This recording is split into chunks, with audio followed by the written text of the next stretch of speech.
Hello everyone, welcome to class 9 physics classes. In this video, we will study distance and displacement. First is distance. Distance क्या होता है? एक example लेते हैं, फिर उससे देखते हैं कि डिस्टेंस और डिस्प्लेसमेंट क्या होता है. तो माना एक आदमी एक पाथ से एक पोजीशन से दूसरी पोजीशन पे जा रहा है. ये उसका पाथ है, ये पहुंच गया. ये इसकी इनिशियल पोजीशन है ए और ये इसकी फाइनल पोजीशन है बी. अब इसमें डिस्टेंस क्या होता है? Distance is the actual path travelled by a body. जो किसी बॉडी के द्वारा जो एक्चुअली जो पाथ ट्रेवल करता है उसको बोलते हैं हम लोग डिस्टेंस. तो ये क्या है? ये इसका एक्चुअल पाथ है, तो इसको बोलेंगे हम लोग distance. It is the actual path travelled by a body. Actual path travelled by a body.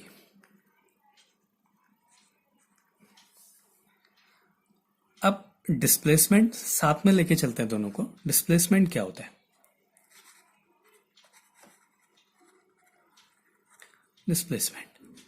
Displacement is the shortest distance between initial position and final position. Initial position और final position के बीच की जो सबसे छोटी distance होती है वो displacement कहलाती है, और ये हमेशा एक स्ट्रेट लाइन होती है. तो this is initial position and this is final position. तो shortest distance between initial position and final position is displacement. This is displacement. ये इसका इनिशियल पोजीशन और ये एक फाइनल पोजीशन, इसके बीच की जो डिस्टेंस है वो डिस्प्लेसमेंट है. Displacement. It is the shortest distance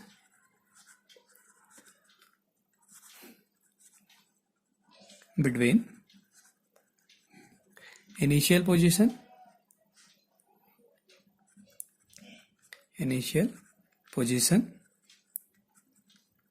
and final position.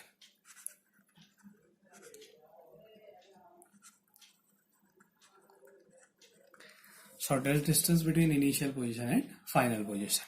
Now distance is a scalar quantity and displacement is a vector quantity. ये scalar quantity होती है और ये vector quantity होती है.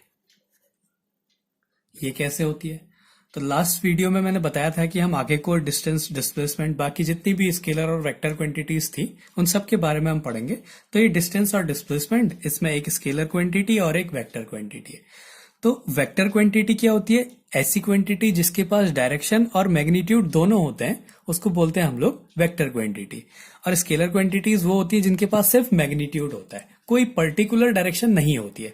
तो पहले डिस्टेंस को देखते हैं. Distance is the actual path travelled by a body. अच्छा, अब देखो, जैसे सपोज बॉडी यहां पे थी तो यहां पे इसकी डायरेक्शन ये है. इस पोजीशन पे आ गई तो बॉडी की डायरेक्शन ये हो गई. यहां पे आ गई तो ये हो गई. यहां पे आ गई तो ये हो गई. इसके पास मैग्नीट्यूड तो है, इसने पता है कि कितना मीटर या कितना किलोमीटर डिस्टेंस ट्रेवल करना है, लेकिन इसके पास एक पर्टिकुलर डायरेक्शन नहीं है. कभी इधर को जा रहा है, कभी इधर जा रहा है, कभी इधर जा रहा है, कभी इधर जा रहा है. तो ये कैसी क्वांटिटी हो गई? स्केलर क्वांटिटी है. इसके पास सिर्फ मैग्नीट्यूड है, पर्टिकुलर डायरेक्शन नहीं है. तो ये कैसी क्वांटिटी हो गई? स्केलर क्वांटिटी हो गई. अब देखो डिस्प्लेसमेंट वेक्टर क्वांटिटी कैसे है? Displacement is the shortest distance between initial position and final position, and shortest distance is always a straight line. और straight line की एक particular direction होती है. ये initial position, ये final position, ये इसकी straight line. तो इधर इस position पे तो भी इसकी direction ये, इस position पे होगा तो भी direction ये, इस position पे तो भी direction है. तो इसके पास क्या है? एक particular direction है और magnitude भी है. तो इसलिए क्या है? ये एक vector quantity है और ये एक scalar quantity है. इसमें एक और इंपॉर्टेंट चीज है कि distance can never be zero. ये कभी जीरो नहीं हो सकता. Can never be zero. Distance can be zero. ये जीरो हो सकती है. अच्छा देखो कैसे हो सकती है. माना अब हम कहेंगे कोई बॉडी जीरो डिस्टेंस ट्रेवल कर गया, ऐसा तो नहीं होता है, उसने कुछ ना कुछ डिस्टेंस ट्रेवल करनी पड़ती है. लेकिन डिस्प्लेसमेंट जीरो हो सकता है. कब? जब उसकी इनिशियल और फाइनल पोजीशंस इक्वल होती है. When initial and final positions are same. Initial and final position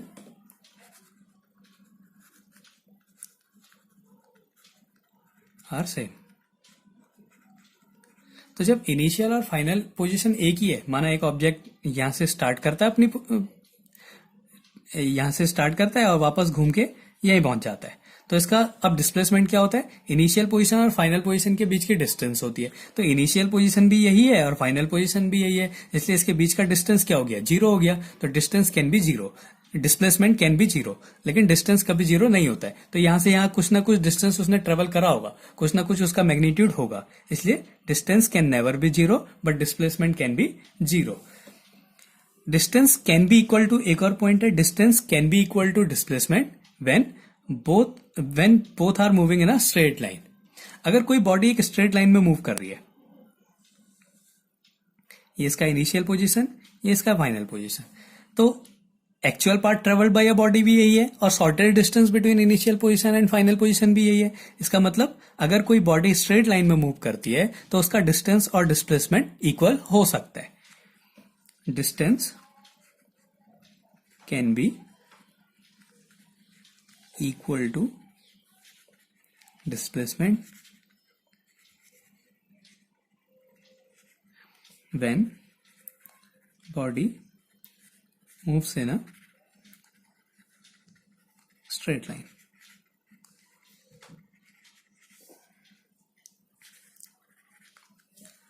एक और पॉइंट है, displacement can never be greater than distance.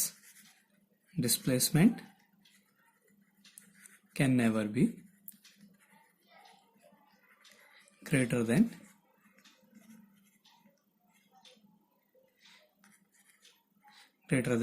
distance. Displacement कभी भी डिस्टेंस से बड़ा नहीं हो सकता। डिस्प्लेसमेंट डिस्टेंस के इक्वल हो सकता है लेकिन उससे बड़ा नहीं हो सकता।